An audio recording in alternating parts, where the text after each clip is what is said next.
இலங்கையில் தமிழர்கள் அதிகம் வாழும் வடக்கு மாகாண பகுதியில் 25 வருடங்களுக்கு பிறகு தேர்தல் நடைபெற உள்ளது. இந்த தேர்தலில் தமிழ் தேசிய கூட்டணி சார்பில் சி.வி. விக்னேஸ்வரன் போட்டியிடுகிறார். அவர் முதலமைச்சர் வேட்பாளராக போட்டியிடுகிறார். அவர் இலங்கையில் உச்சநீதிமன்ற நீதிபதியாக இருந்தவர். இப்போது அவரிடம் கலந்துரையாடுவோம். ஐயா வணக்கம். வணக்கம். இப்போ நீங்க அடிப்படையில் பாத்தீங்கன்னா நீதித்துறையிலிருந்து வந்திருக்கீங்க, வழக்கறிஞரா பணியாற்றி இருக்கீங்க. அதுக்கப்புறம் பாத்தீங்கன்னா உயர் நீதிமன்றத்தில் பணியாற்றி இருக்கீங்க, உச்ச நீதிமன்ற நீதிபதியாகவும் பணியாற்றி இருக்கீங்க. நீங்க அரசியலுக்கு வர காரணம் என்ன? நான் அரசியலுக்கு வரவில்லை, நான் அரசியலுக்கு கொண்டு வரப்பட்டேன். அதாவது சுமார் 3-4 மாதங்களுக்கு முன்னர் கூட நான் அரசியலோடு சம்பந்தப்படுவேன் என்று நான் கனவில் கூட நினைக்கவில்லை. ஆனால் பலர் தமிழ் அரசியல்வாதிகள், என்னுடைய நண்பர்கள், வெளிநாட்டு நண்பர்கள், என்னுடைய மாணவர்கள் எல்லோரும் இந்த பதவிக்கு ஏற்றவர் என்ற முறையில் நான் அதை ஏற்றுக்கொள்ள வேண்டும் என்று மிகவும் பிடிவாதமாக கூறியதன் காரணத்தினால் எல்லோரும் சேர்ந்து ஒருமித்து என்னை அழைத்தால் நான் வருகின்றேன் என்று கூறினேன்.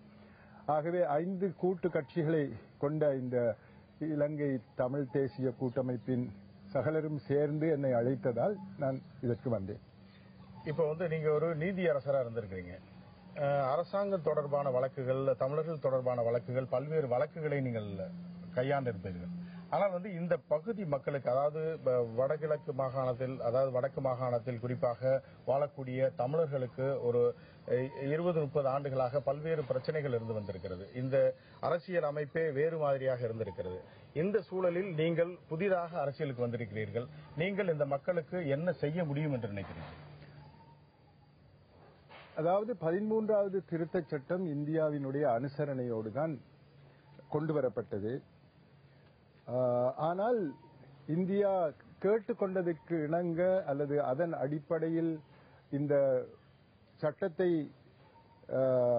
யாத்து தருவதாக அப்போதைய 1987ஆம் ஆண்டில் இருந்த அரசாங்கம் கூறியதென்றாலும் உண்மையிலே கடைசியாக 13வது திருத்தச் சட்டமாக அது வெளிவரும்போது பல குறைபாடுகளுடன் தான் வந்தது. எனவே இந்த 13வது திருத்தச் சட்டம் பல குறைபாடுகளை கொண்ட ஒரு சட்டமாக இருக்கின்றது. அதனால் எங்களுக்கு அந்த சட்டத்தை நிர்வகிக்கும் போது எப்பேற்பட்ட நன்மைகளை பெற்றுத்தர முடியும் என்று கூறுவது இப்பொழுது அவ்வளவு லேசாக படவில்லை. ஆனால் ஒரு விதத்தில் இந்த 13வது திருத்தச் சட்டம் எங்களுக்கு ஒரு நன்மையை தந்திருக்கின்றது. முதன்முறையாக 5 மண்களை, அதாவது 5 மாவட்டங்களை சேர்ந்த தமிழ் பேசும் வடமாகாண மக்கள் ஒருமித்து ஜனநாயக முறைப்படி இந்த தேர்தலில் ஈடுபட போகின்றார்கள். ஆகவே யுத்தத்தின் காரணமாக ஜனநாயக நிறுவனங்கள் இல்லாதிருந்த ஒரு இடத்திலே மீண்டும் ஜனநாயகம் திரும்பவும் அவர்கள் வாழ்க்கையில் புத்தொழில் பெற்று வருவதற்கு இந்த 13வது திருத்தச் சட்டம் ஒரு காரணமாக அமைகின்றது. மற்றது இந்த 5 மாவட்டங்களிலும் இருக்கும் தமிழ் பேசும் மக்கள் அனைவரும், அவர்கள் பல்விதமான மதங்களை சேர்ந்தவர்கள் அப்படி இருந்தாலும் அவர்கள் தமிழர்கள் என்ற முறையில் அத்தனை பேரும் ஒருமித்து ஒரு அலகாக இந்த வடமாகாண தேர்தலை முகம் கொடுப்பதால் எங்களுக்குள்ளே ஒருவித ஐக்கியத்தை உண்டு பண்ணக்கூடியதாக இருக்கின்றது.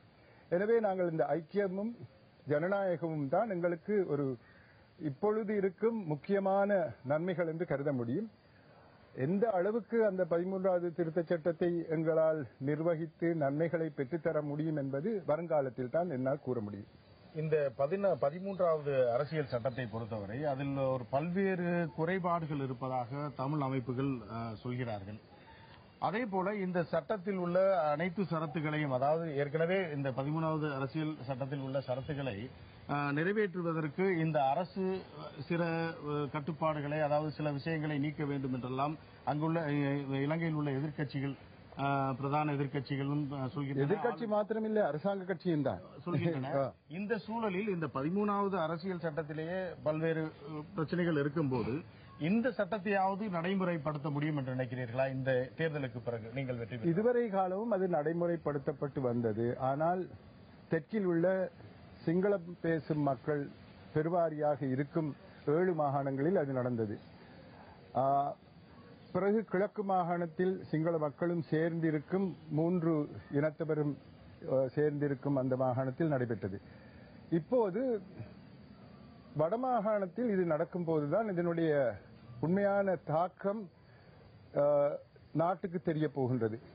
காரணம், காணி அதிகாரங்கள், போலீஸ் அதிகாரங்கள் போன்றவற்றை இதுவரை காலமும் சிங்கள மக்கள் மத்தியிலே அதை ஒரு பொருட்டாக கருதவில்லை. ஆனால் தமிழ் மக்களுக்கு அது தேவையானவை. அதை கொடுப்பதற்கு சிங்கள மக்கள் அவர்கள் நீக்க வேண்டும் என்கிற விஷயங்கள் எல்லாம் மிக முக்கியமான விஷயங்களாக இருக்கிறது, அடிப்படை விஷயங்களாக இருக்கிறது. உண்மை. அதெல்லாம் இருந்தால்தான் இந்த மக்கள் சுதந்திரமாக வாழ முடியும் என்று தமிழ் அமைப்புகளும் சரி இந்த மக்களும் விரும்புகிறார்கள். இதற்காகத்தான் ஒருபுறம் தீவிரவாதம் இருந்தது, அது முடிவுக்கு வந்துவிட்டது என்ற போதிலும் இது போன்ற ஜனநாயக முறையிலான ஏற்கனவே ஏற்படுத்தப்பட்ட இந்த சட்டத்திலும் சில இக்குகளை வைக்கும் போது அதை எப்படி அதை சரி செய்ய முடியும் என்று நினைக்கிறீர்களா? அதை இந்த அரசு ஏற்றுக்கொள்ளுமா? சரி பண்ண முடியும் என்றால், அதாவது தற்பொழுது இது சட்டத்தில் இருக்கின்றது, ஆனால் அதை நடைமுறைப்படுத்தப்படவில்லை 7 மாகாணங்களில். நாங்கள் அதை நடைமுறைப்படுத்த கோருவோம் என்ற எண்ணத்தில் அல்லது அந்த பயத்தில் தான் சில கட்சிகள் இதற்கு எதிராக நடவடிக்கைகள் எடுக்கின்றன. நேற்று கூட வழக்குகள் பதியப்பட்டிருக்கின்றன உச்சநீதிமன்றத்தில் இந்த தேர்தலை நிறுத்துமாறு கோரி. உச்சநீதிமன்றம் நிராகரித்து விட்டதாக? நிராகரிக்கவில்லை, அவர்கள் அதை ஏற்றுக்கொண்டு ஒரு தினம் கொடுத்திருக்கின்றார்கள் எங்களுக்கு அது சம்பந்தமான அறிக்கை அனுப்புமாறு. ஆகவே அந்த வழக்கையொட்டி தேர்தல் நிற்பாட்டப்பட மாட்டாது என்பது மட்டும் எங்களுக்கு தெரியும். ஆனால் அதனுடைய அந்த வழக்கின் தாக்கம் பின்னர் தெரிய வரும். என்ன நடக்கும் என்று இப்பொழுது கூற முடியாது. எதுவாக இருப்பினும் இப்பேற்பட்ட இந்த சட்டத்தை பொறுத்தவரையில் அது இருக்கும் ஒரு சட்டம், அதாவது காணி அதிகாரங்கள், போலீஸ் அதிகாரங்கள் போன்றவை இருக்கின்ற இப்பொழுது நடைமுறையில் இப்பொழுது சட்டத்தில் இருக்கின்றன. அவற்றை நடைமுறைப்படுத்தும் போது எந்த விதமான சவால்களை நாங்கள் எதிர்நோக்க வேண்டி இருக்கும் என்பதை இப்பொழுது என்னால் கூற முடியாது இருக்கின்றது. இப்போது நீங்கள் ஒரு பிரதான வேட்பாளர், முதலமைச்சர் வேட்பாளராக போட்டியிடுகிறீர்கள். உங்களுக்கு வெற்றி வாய்ப்பு அதிகமாக இருக்கிறது என்றும் பரவலாக கருத்து நிலவுகிறது. இந்த சூழலில் வெளிநாட்டில் வாழும் தமிழர்கள், அதாவது 2 பிரிவுகளாக அவர்களை பிரித்துக் கொள்ளலாம். ஒரு பிரிவினர் அகதிகளாக இருக்கிறார்கள், மிக பின்தங்கிய மக்களாக இருக்கிறார்கள். அவர்கள் சென்று வாழும் நாடுகளிலும் அந்த சிக்கல் அவர்களுக்கு நீடிக்கிறது. அவர்கள் ஒரு புறம் இருக்கிறார்கள். வெளிநாட்டுக்கு சென்று பணம் ஈட்டி ஒரு நல்ல பதவிகளிலும் ஒரு நல்ல தொழில் ஸ்தாபனங்களையும் நடத்தக்கூடிய தமிழர்களும் இருக்கிறார்கள். இவர்களிடம் உங்கள் கூட்டணி பேசியதா? அவர்கள் நாடு திரும்புவதற்கு, அதாவது ஒரு பிரிவினர் இந்த நாட்டில் வாழ்வதற்கும், நன்றாக சம்பாதித்து நல்ல நிலையில் இருப்பவர்கள் இந்த நாட்டை உயர்த்துவதற்கும், இங்கு தொழில் ஸ்தாபனங்களை துவங்குவதற்கும் அவர்கள் என்ன விதமான கருத்துக்களை கூறினார்கள்? அது குறித்து நீங்கள் வெளிநாடு வாழ் இலங்கை தமிழர்களிடம் பேசினீர்களா? பேசியிருக்கின்றோம். ஆனால் அதை ஒரு முக்கியமான மக்களை பிரதிநிதித்துவப்படுத்தும் மக்களுடன் பேசியதாக என்னால் கூற முடியாது. ஆனால் இதிலே 2 பொதுவாக கருத்துக்களை, அதாவது எங்களுடைய சூழ்நிலை நன்றாக மாறி ஒரு நல்ல நிலைக்கு வந்தால், உதாரணமாக இந்தியாவில் இருக்கும் பலர் இங்கு வருவதற்கு ஆயத்தமாக இருக்கின்றார்கள். ஆகவே நாங்கள் சூழ்நிலையை மாற்ற வேண்டும். அந்த சூழ்நிலையை மாற்றினால்தான் அவர்களால் இங்கு வர முடியும். ஒன்று. அது சம்பந்தமாக வெளிநாட்டு புலம்பெயர்ந்த தமிழர்களோடு நாங்கள் பேசியதில் தங்களால் இயன்ற மட்டும் நிதி உதவிகளை செய்ய வருவதாக கூறியிருக்கின்றார்கள். ஆகவே அதிலும் எங்களுக்கு ஒரு நல்ல பதிலைத்தான் நாங்கள் பெற்றுள்ளோம். ஆனால் இவற்றில் வேறொரு பிரச்சனை இருக்கின்றது. வெளிநாட்டில் இருந்து தமிழர்கள் இங்கு திரும்பவும் வருவதை அரசாங்கம் ஏற்றுக்கொள்ளுமா என்ற ஒரு கேள்வி இருக்கின்றது. இல்ல, பொதுவாகவே இலங்கை அரசை பொறுத்தவரை அவர்கள் எங்களுடைய சென்னையில் உள்ள தூதரகத்தை பொறுத்தவரை அவர்கள் பேசும்போது வெளிநாட்டில் அகதிகளாக சென்ற தமிழர்கள் அவர்களுடைய சொந்த இடங்களுக்கு செல்ல விரும்பினால் உடனடியாக அதற்கு உதவ தயார் என்று சொல்கிறார்கள். அது எந்த வகையில் எப்படி இருக்கிறது? ஏனென்றால் நீங்கள் கூறும் கருத்தை பார்த்தால் அவர்கள் வர விடுவார்களா என்ற ஒரு கருத்தை வைக்கிறீர்கள். ஆனால் அவர்கள் அரசாங்கத்தை பொறுத்தவரை அவர்கள் கொடுக்கக்கூடிய அறிக்கைகள், அரசாங்கத்தில் உயர் பதவியில் இருக்கக்கூடிய அளிக்கக்கூடிய பேட்டிகளை பார்த்தீர்கள் என்றால் அவர்கள் இதற்கு சம்மதம் தெரிவித்திருக்கிறார்கள், சந்தோஷப்படுகிறோம் என்கிறார்கள், அவர்கள் திரும்பி வந்தால் ஏற்றுக்கொள்கிறோம் என்கிறார்கள். இதில் ஒரு சின்ன முரண்பாடு இருக்கு. அப்படியானால் நீங்கள் ஆராய்ச்சி செய்து பார்க்க வேண்டும். அங்கிருந்து வந்தவர்கள் இங்கு எப்பேற்பட்ட வாழ்க்கையை வாழ்கின்றார்கள், அவர்களுக்கு வந்ததில் சந்தோஷமாக இருக்கின்றார்களா என்பது சம்பந்தமாக அது ஆராய்ச்சிப்படுத்தப்பட அதில் எப்படிப்பட்ட சிக்கல்களை அவர் சந்திக்கிறார்கள்? அதாவது அவர்களுக்கு எந்த விதமான நன்மைகளையும் இலங்கை அரசாங்கம் பெற்றுக் கொடுக்காத இடத்து நீங்கள் திரும்பி வாருங்கள், நாங்கள் உங்களை வரவேற்கின்றோம் என்றெல்லாம் கூறுவதில் அர்த்தம் இல்லாமல் இருக்கின்றது.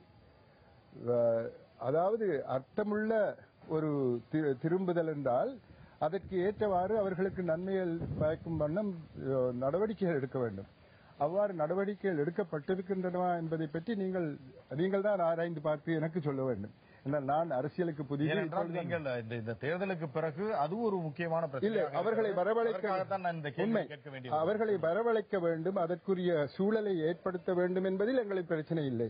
ஆனால் அதனை எந்த அளவுக்கு எங்களால் செய்து முடிக்க முடியும், அதற்கு அரசாங்கத்தினுடைய அனுசரணை எந்த அளவுக்கு கிடைக்கும் என்பதில் சில சிக்கல்கள் இருக்கின்றன. ஏனென்றால் தற்பொழுது தமிழ் மக்களுடைய காணிகள் எல்லாம் ராணுவத்தினால் எடுக்கப்பட்டு அங்கிருக்கும் மக்கள் உள்ளூரிலேயே புலம்பெயர்ந்த மக்கள் போன்று வெவ்வேறு இடங்களிலே இந்த அகதிகள் முகாமிலே இருக்கின்றார்கள்.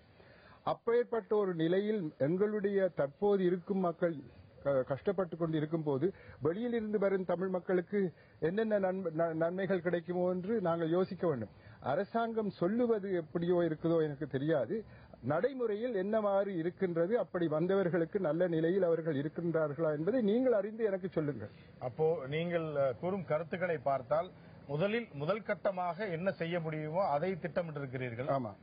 பொருளாதார ரீதியாக அவர்களை வளர்த்தெடுப்பது பற்றி அதை பற்றி பின்னால் சிந்திக்கலாம் என்கிறீர்கள். இப்போது நடைபெறக்கூடிய தேர்தலை பொறுத்தவரை இந்த 13வது அரசியல் சட்டம் அதில் உள்ள நடைமுறைகளை நடைமுறைப்படுத்துவது குறித்து தான் முதல் கட்டமாக உங்கள் கூட்டணி சிந்தித்திருக்கிறது என்கிற கருத்தை நீங்கள் வைத்திருக்கிறீர்கள். இதுவரை எங்களுடைய தந்தி செய்திகளுக்கு நீங்கள் அளித்த பிரத்யேக பேட்டிக்கு நன்றி. வணக்கம்.